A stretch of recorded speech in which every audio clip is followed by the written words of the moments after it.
It was just so surreal because I'm a fan of bodybuilding first, right? So I've been looking up to these guys. I'm like, wow, like I'm hitting a, rear double bicep next to Blessing.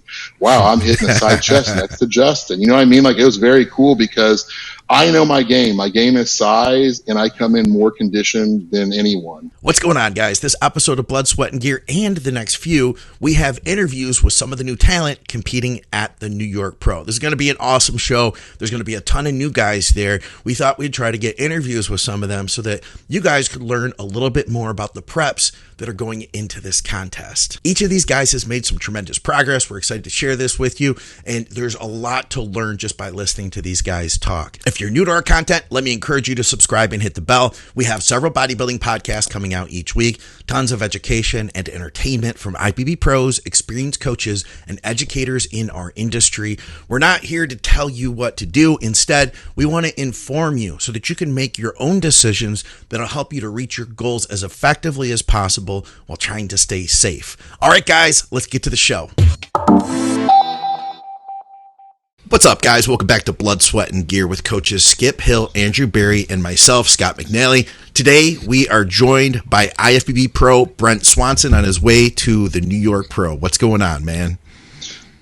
Just happy to be here with you guys and talk shop and just kind of tell you about my prep and what's been going on. So it's always a pleasure talking to you guys, in person and via digitally. So I'm excited to be here, and hopefully we'll have a good interview for you guys. Hell yeah, I'm freaking pumped. And all of our programming is brought to you guys by TrueNutrition.com. You could use our code THINK for additional savings, high-quality third-party tested supplements from a company that you can trust. Hit me up if you have any questions about any of their flavors or anything else. And thank you to everybody from Patreon. You guys are literally making this thing happen, so thank you for all your support.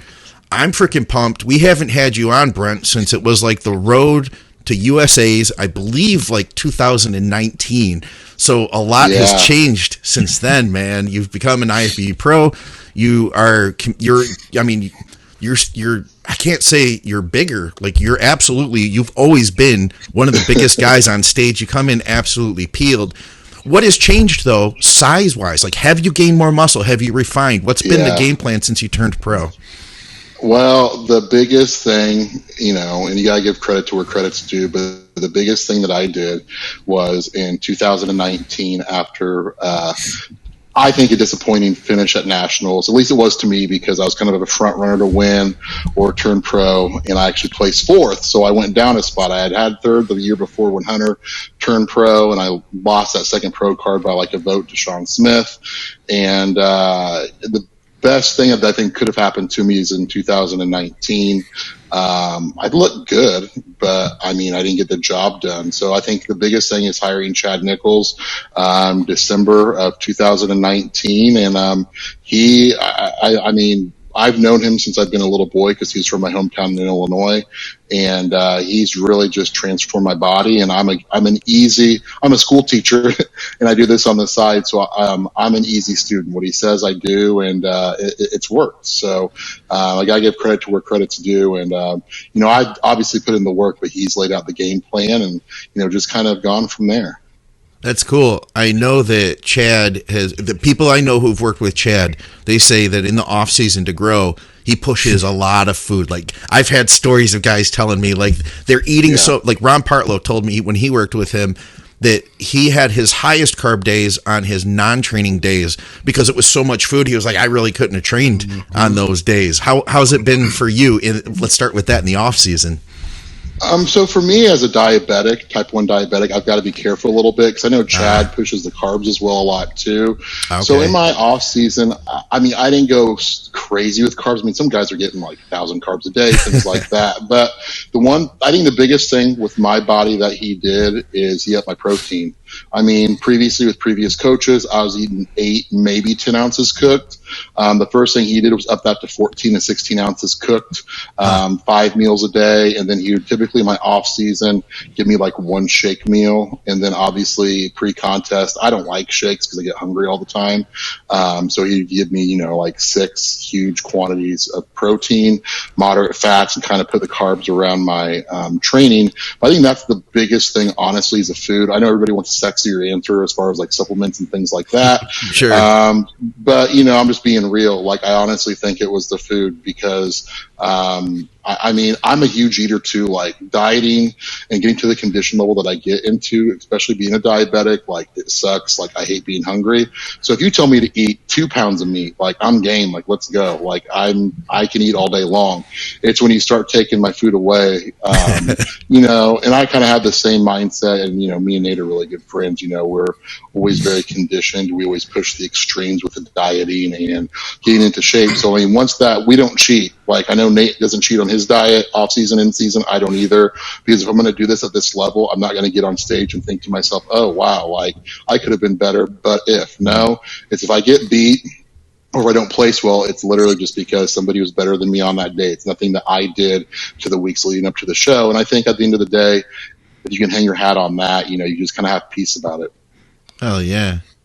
There's going to be more than a few YouTube comments, though. I just want to give you a heads up that are going to be this guy is saying that he's giving all the credit to all this food. It's such bullshit. Wonder what he takes. He's got to be taking more than anybody else. That's why he's so big. That's why he's so good. Well, people have been saying about that because of my head, right? We were talking about this before it started. I have a huge face. Like I wear like a 7 7/8 fitted hat. If you go back to my high school pictures, like I have a huge dome. Like I just do. It's not from GH. You know what I mean? It's just it's not it. I honestly attribute it to the insulin. I mean, in the off season on my insulin pump, I'm on Fiosp, which is actually faster acting than Humalog. Like in my off season, I'm between 150 to 200 units of Fiosp a day, you know, which is quick acting insulin. Right now, as I'm dieting down, my carbs are lower, my body is super efficient. You know, I'm around 40 to 50 units a day. So that's kind of how it changes as I get leaner. My body's efficient and I'm, you know, very shredded right now. I mean, I could probably step on stage. I could step on stage now and you know, do some damage, but, you know, I want to get a little bit better. But, you know, when your body's that efficient, you don't need as much insulin, obviously at 265 where I'm at now versus when I started prep, I was 310. So, but yeah, I've always had a huge head. I've always had a strong jawline. So I can prove pictures. I'll post on my social media when I was, you know, in my younger days. So I had the receipts. Yeah, the insulin, that's got to be a really big factor when it comes to dieting. We talked about a guy that I'm working with just recently on DM about a situation that came up specifically because he's diabetic, and it's something we were doing affected his blood sugar that most diabetics don't even deal with. But regardless, things are going to be a little bit different in your situation. Can you tell us a little bit more about that? What's that like? Yeah, so I mean, insulin's a double-edged sword, right? It's one of the most anabolic compounds that you can take to put on size. So I guarantee you, if I was not a type 1 diabetic, I would not be as big as I am. Point blank, you know, it's just the way it is. So it's cool when you're trying to attain muscle because, I've got like 200 units of Fios, quickest acting insulin there is, going into my body via an insulin pump daily. So putting on size is great, and I stay pretty, somewhat lean. But to get show shredded, that's why a lot of diabetics have a hard time getting show shredded, because it's a double-edged sword, because when you got to use that insulin, it kind of affects fat loss as well. So it's cool to put on size, but I feel like I have to diet down quite a lot harder than most guys my size, just for the simple fact that, like, hey, if I don't take insulin, like, I die. You take away my insulin pump for 8 to 10 hours, like, boom, I'm done. So I don't really have a choice in that, but it is a good side effect. I mean, I wish I didn't have the disease. I wish I didn't have to do this, but I've been doing this since I've been 4 years old, and just it is what it is. I'll be 37 in June, and that's just kind of the cards that I was dealt in my life. Your pump fell off. You've had some issues. Yeah, you've had some issues this prep with your pump. Can you talk about that a little bit, Brent? Yeah. So, anyways, I think it was maybe 10, 14 days ago. Every time you go to bed, it's just kind of scary because you don't know what you're going to be like when you wake up. Because typically if a high comes on or a low comes on when I'm awake, it's easy to feel because you can feel that. And as diabetics get older, sometimes it's hard. They lose their sensitivity, but I have not. So I guess in the middle of the night, somehow my port that I change every 3 days came unattached from my body. I don't know. The dogs sleep with us. I think the dogs might have been tossing and turning and ripped it out. Well, anyways, I wake up and I'm like, man, I feel really weird. You know what I mean? Like, it's not like a weird, prep weird. It's like, something's not right. So I checked my blood sugar and I was 547, and I was like, that that's interesting. Yeah. So then, you know, like I'm like, well, first thing I do is that like I literally go straight to the refrigerator, get out an insulin pen and just, you know, get some insulin started in my body versus the pump. Then I go in the bathroom to check my pump, and my pump was literally just hanging there on a string.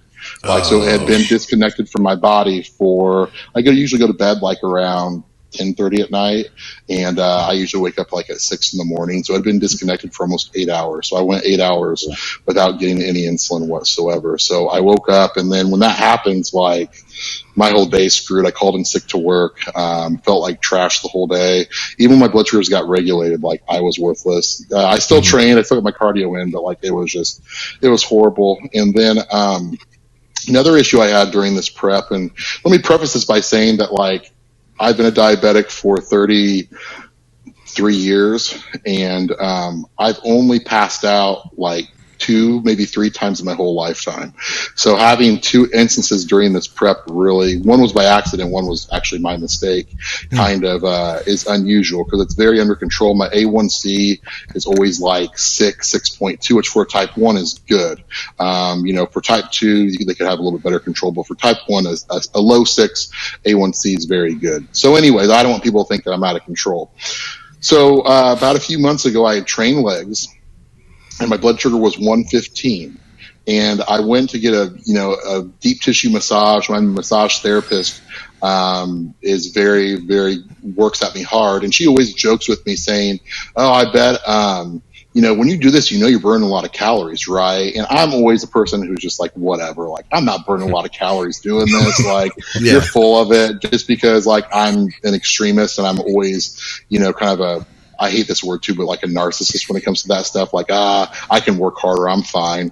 Yeah. So anyways, I literally just left my pump on. You know, I didn't give myself any insulin, but my basal insulin is the amount of insulin that I get every hour, as just like a maintenance level.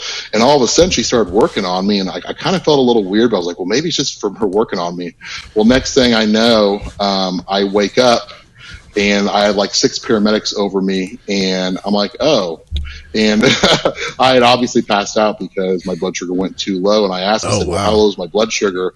And they said, our meter kicks in if it's 30 and above, and your blood did not register on our machine. So you were under 30. Shit. Wow. So you've been at the 2 extremes. Wow.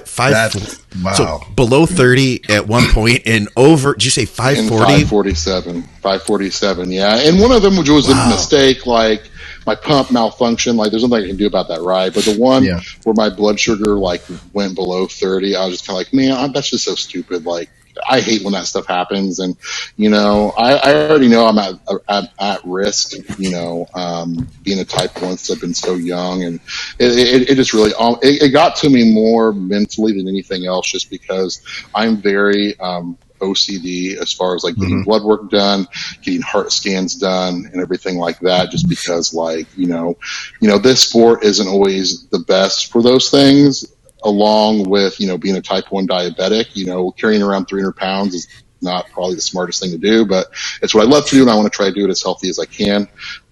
So, I mean, you know, I actually had some heart scan issues as well this past summer, but everything came back normal. But, you know, just having things like that happen just is kind of, you know, it just sucks to be honest. So, I didn't understand. You've got a passion for something. Oh, go ahead, Scott. Go ahead. Well, I just say you have a passion for something, and you want to, I would assume, correct me if I'm wrong, because I'm not living with type 1 like you are. I'm assuming, though, that you want to be normal. You have this passion for bodybuilding, and even in the face of things like this happening, where the average Joe might be like, oh my God, he's killing himself, what is he doing? You probably want that normal. Like, why should you have to give up if you can add like an added effort or keep that structure? Your structure has to be absolutely insane. You're just an incredibly highly structured person, probably before you ever even picked up a weight, because of your type 1 situation, especially when it comes to food and monitoring your, you know, blood sugar levels and things like that. So bodybuilding is a really good fit, even if you weren't very good at it. I'm assuming this is just something that you're kind of like, you know, this is my passion. This is what I want to do. I'm going to manage it the best that I can. And hopefully you're thinking, fuck everybody else for what they think, because they're not in your situation, and you're going to do this the best you can and the safest that you can. But here's my question. Is there a point, or has it crossed your mind? And this is tough to ask because I'm not asking it from a judgy standpoint. I'm totally supportive of, like, do your thing and live the way you want to live. But is there a point, do you think, down the line where you might go, okay, maybe I gotta pull it back. Maybe I've gone as far as, like, maybe this is just too much of a gamble. It's a tough question, like I said. Well, it might take me a minute to answer that. So let me kind of go back a little bit. So I have always had, EKGs done, echocardiograms, things like that done as far as my heart health, because I have heart family history. Type 1 diabetes is such a precursor to heart health, as we all know, especially having it since I've been 4 years old. So anyways, I have them done every year. And then my doctor said, oh, you should have a stress test done on top of that, just to make sure that we're okay. Yeah. And this was earlier. This was actually This was actually right after the Indy Pro when I placed 5th. So it was like, I think June, maybe. Anyway, so I had the stress test done. And when I was on the treadmill, that came back normal. But then when they injected dye in me, and they did like the CT or whatever they do around it, I might be wrong in the machine they use, but whatever they did, the doctor basically said, hey, you have shadowing on your heart, but we're not sure if that's because of the muscle mass causing the shadow or because you actually have blockage in there. And the only way that we're going to know that is if we do a exploratory catheterization. So me being, proactive, I said, well, yeah, let's do it. And he acted like it wasn't a big deal. So I had a horrendous experience. I go in, and they said at first they're going to go through the wrist. Well, there's a Moonlight doctor who did it and said, we're not going through the wrist. I'm old school. We're going to go through the groin. So, I mean, they've already, like, drugged me up. I'm just like, yeah, sure. Like, you know what I mean? Like, I'm not going to say no. This guy is supposed to be the expert. So he goes through my groin, and then he takes the pictures or the video or whatever, and he said, good news. He just said, I literally thought when I got in there that you're going to definitely have some blockage, but you literally have like 0% blockage anywhere. He said, I can't believe it, because being a diabetic and, being as big as you are, I thought we were going to find a lot of stuff.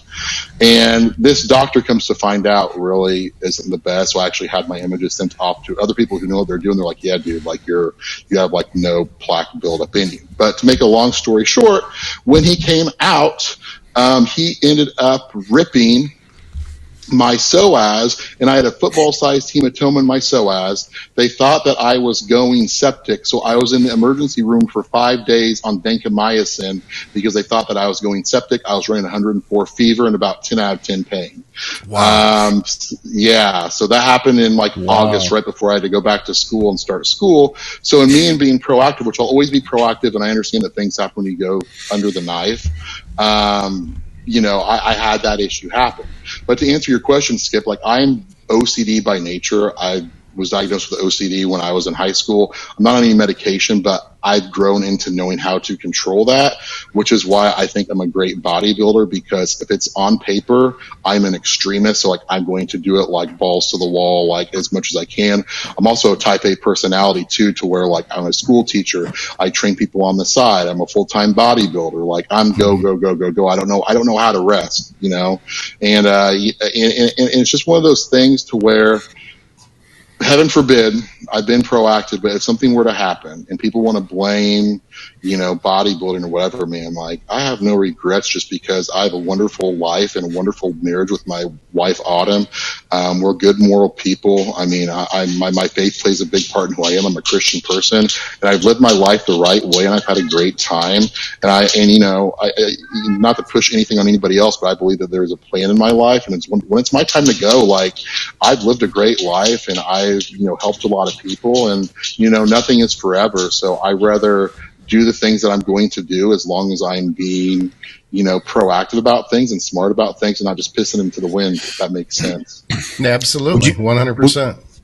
Would you say, Brent, because of bodybuilding, OCD, following everything to a T, getting all the health work done, and being so involved in your health on top of bodybuilding, you're in a better situation than most other type 1 diabetics and type 2 diabetics out there as it is. Like, how many type 1 diabetics are getting the type of scans you're done probably every year, every 2 years? How many type 2 diabetics are getting that kind of that's what I mean. So I think you're nobody. aware. The thing is how many type 2 diabetics or type 1s who are overweight, who are on statins because, of their blood work, and how many of them are on blood pressure medication? My doctor actually had to take me off my blood pressure medication because I was on a super, super low dose, more so for kidney health, because my blood pressure numbers were kind of, I was running like 140 over 80, but he was like, just take a little bit of lisinopril, and he actually had cut back. I was taking a 10 milligram lisinopril, then he cut it back to 5, and then I was still tanking, and then he was just like, you really don't need this. I mean, it's great for your kidneys, but I mean, like, as far as like being on a statin or blood pressure, I don't know anybody over the age of 35 who's had diabetes as long as I have, who's not on some statin or blood pressure medication. And I can run circles around these people, and guess what? I feel great. You know what I mean? Like, I'm living my life. You see all these people, our age, Andrew, with, medical issues, and, and this is me not shaming people, but it's just being observant, who are just fat and unhappy and just not living their life to their fullest. And I'm like, if you guys want to ridicule me for enjoying my life and, being a good person and enjoying a sport that I love, then so be it. But like, I don't need to try to win approval from those people, because they're not in my corner. And at the end of the day, they really don't matter. The things that matter are my faith and my family and my close knit of friends. And if you're not in those circle of people, then I mean, not to sound too harsh, but I really don't care. That's the benefit of being an adult, right? Once you get to be an adult, you kind of get that sense of, that sense of self. And it's like, yeah, I don't care who's not for me, Yeah. Well, speaking of being, happy and healthy and everything, tell us what you're bringing to New York. I get to see it firsthand from front row seat in a couple days. I'm excited, because I've watched you through the ranks, and I've obviously watched Nate through the ranks. I've watched, Stu. I've watched all these other guys, because I think this is going to be an exciting New York Pro. We don't see any of the typical like Akeem. We don't see the Justin LRs. We're not seeing a lot of those guys. We're seeing a lot of the quote unquote new blood, new pros. So, give us a rundown. What are you thinking? How you feel like you're coming in? How's it going to go? So let me be completely honest. Last year when I did the Indy Pro, and the Indy Pro was like 2.5 hours from my house, I called Dave Bowers, because I'm always think that I suck, even though I know I don't, but I just see myself in the mirror. I'm like, oh, you suck. And I was like, hey man, I've got a lot of people coming. I said, how do the pros, because every show's a little bit different. How do the pros do a nighttime routine? Do all of them get to do it? Do just the top 5, top 10? Like, how are you running this? Because honestly, like, sometimes I'll look in the mirror and be like, hey, I look pretty good. And other times in the mirror, I'm like, oh, I'm going to get my butt stomped. Like, I'm going to be last call outs. You know what I mean? So anyways, he was just like, well, I think you're going to be in the mix. But so there's only I think there's like 17 or 18 pro men. He was like, everybody's going to post. So I was like, okay. So I told all my family, I was like, hey, you can buy night show tickets now. So I don't want you to buy night show tickets and me not be able to, do my routine. Yeah. So anyways, lo and behold, I even told Autumn too. I said, listen, if I'm not in the mix, this is pretty stupid to put all of this effort and all of this into something if I can't continue to be in the mix. And lo and behold, the Indy was stacked, dude. Like, there's a lot of top Olympians, and I got in that first call out and I placed 5th, and Justin placed 4th. Max Charles was 3rd. Charles Griffin was 2nd. And, Blessing won. And to be in that top call out, it was just so surreal, because I'm a fan of bodybuilding first, right? So I've been looking up to these guys. I'm like, wow, like, I'm hitting a, rear double bicep next to Blessing. Wow, I'm hitting a side chest next to Justin. You know what I mean? Like, it was very cool, because I know my game. My game is size, and I come in more conditioned than anyone. And especially for the Indy, like, it was funny. Ross Flanagan was like, dude, I knew you were trouble, because when you're hitting the back double backstage and I was looking at your stomach, like, from the back, he said you could literally see your internal organs. I kid you not. And, and I know my game. I'm not a shape guy. Like, I mean, my shape has come better, because, like, obviously my shoulders, my back, everything's better. But, like, I'm not like your little 28-inch waist guy. You know what I mean? Like, that's not me. I bank on graininess and condition and kind of older muscle because I've been training for a long time, right? So, another cool thing is that Gary Yuta even came up to me and said, I haven't seen conditioning like that in years. So to have Gary come up and say that, Indy, I was like, cool. Okay, we've got to come and freaking nailed even more than Indy for the New York. And then, I gotta tell you, like, these not having the big names to me is motivating because it's like, hey, if I got fifth at Indy, like, maybe I can move up a little bit. You know what I mean? So that's just kind of where I'm at right now. Chad, I hate when guys say, oh, I'm 10 to 15 pounds heavier this year. Because I'm like, you're probably like 7 pounds of fat and 2 to 3 pounds of muscle. But I'm just being real, especially at my age. But I've done side-by-side pictures, and I've actually posted some on my Instagram and Facebook. And I think my conditioning is at the level it was last year, if not better. I personally think it's better. And, I'm going to be weighing about 7 to 8 pounds heavier. So like today I was 265 in the morning, probably by the time we pull some water and, on show day, carb up and all that, I should be like 256, 257 probably. I bet I probably got 7 or 8 pounds of water and fluid and things to drop. But if we can just nail it, like we did Indy with that added fullness that the judges wanted, I think I can do well. And I don't want to say that arrogantly because I could say this and I could be last call out. You never know. That's the sport of bodybuilding. It's subjective, right? But I'm feeling confident, and I improved in the places I needed to improve. And me and Nate always come in shredded. I don't think there's been one show where me and Nate have come off since we started competing nationally, like in 2015. Obviously, there's been holes in our physiques where we had to, build them up. But like one thing with like, especially me and Nate that you can bank on is that we're going to be nailed, conditioned, and professional, and we don't miss as far as like conditioning because guess what? We suffer. We don't cheat on our diet. We're not throwing Hail Marys at the end, trying to be something that we're not. So I'm looking forward to competing with Nate, just because he's probably one of my best friends as far as in the bodybuilding scene. And, he's beaten me and I've beaten him, and we got to see who's gonna win the year in 2023, and obviously I want to beat him and I want to do the best that I can, but if not, I'm rooting for Nate 100%. That's cool. I think it's well said. Yeah. And I also want to point out, I've known you for a number of years, and you've never been arrogant. I think everything you said was coming from a place of confidence in the work that you put in, not from a confidence that was manufactured from something like some of these other Instagram people do. Just knowing you, I know you've worked your ass off. Seen you. I mean, we've been backstage at Nationals together when we did it in 2018, and even up to the minute before you're going back out for the night show, you're like, "Do I look okay?" Like it's like, Brent, you were in the first call out right in the middle there. Like, you're either second or third. I think you look okay. And you didn't end up you didn't fall apart in the 4 hours we had from morning to, or that whole day or whatever in between. Dude, it's crazy. Cause like even though I do struggle with OCD, it's controlled, but I'm about to drive my wife nuts. Like I'm just in contest prep, I'm neurotic, dude. Like, I'm just like, I'm not a head case. Like, it's not that like, oh, I'm crying because I want more food. No, just suck it up and work harder. Like, that's not it. It's just like when I look in the mirror, how are my glutes looking? Are they all the way up to my crack right now? I think I looked better last week. Oh, and I had more striations in my triceps last week. It's just that mental stuff. And she's like, you gotta stop looking in the mirror. Like, just stop, take your pictures, send in the Chad, send in to me. We'll tell you if you're off track, but like you look nuts. Like, just you're going to be okay, but I think every bodybuilder, if it means something to them and if they're honest enough, they go through that, if this means something to you and you're putting every waking minute into this, especially in a contest prep, like, I feel like you're going to have those emotions just for the simple fact that like, if it didn't mean anything, you wouldn't feel that way, but it means something. So you want to show all that hard work at that time on stage, and you feel, and luckily I haven't really missed my mark too much, but you don't want to miss your mark and say, man, I look better. I put 4 months of contest prep in and I look better 2 weeks ago. I think there's nothing that could be worse feeling than having that emotion.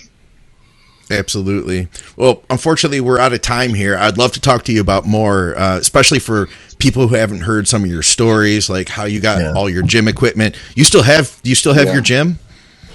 Yeah, so if you want to take a look at it too, like I did some stuff with muscle and strength with Dan.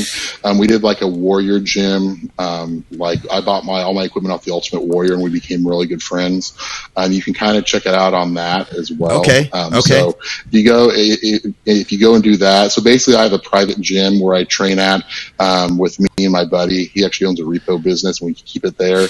And then I also go to a public gym as well. So I kind of go between the both, depending on kind of what I want to work and things like that. And we're actually look to add a few new pieces to the Warrior Gym as soon as we save up enough money to make some of those purchases, because some of the things are kind of high end things, but it would be nice to have in our private gym.